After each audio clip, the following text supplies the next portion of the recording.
Ayong adlaw mga karils, for today's video akong ipakita ninyo kung saan pagluto ang kalderitang pato. Kinanakop tag pato sa ato ang silong no, gato kining giihaw, gihinduan, atong gitagod pag humanog tagod, atong gihugasan og ayo nga mawala na ang mga dugo-dugo. Dayon atong gipabukalan, limpyo siya, mawala ang anghit.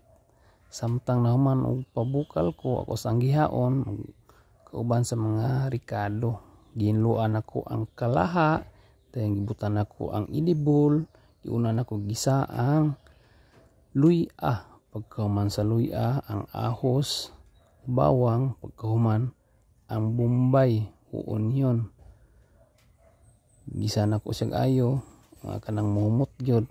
Humot na, gibutang na dayon ang katong karning pato ang pinabukalan na. Then atong isunod no og butang ang paminta, mawala gid siya ang anghit,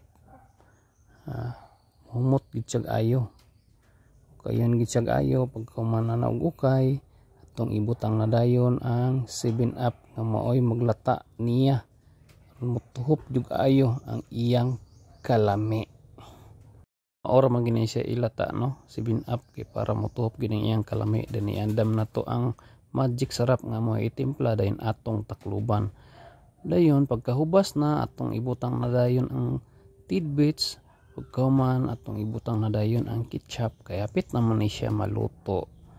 Okay, iandam na dayon nato no, atong ukayon og ayo aron masagol gyud ang ketchup aron malami gid siya kaayo. I-mix gid natog ayo, syempre lami magini, lami gud ang galuto, hihihi.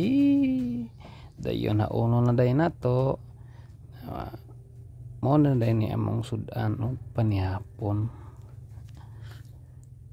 Luto naman ni siya. Dayon kahuman ana nagukad na dayon ko og rice na og plato din manihapon na dayon mi. Thank you for watching guys, God bless.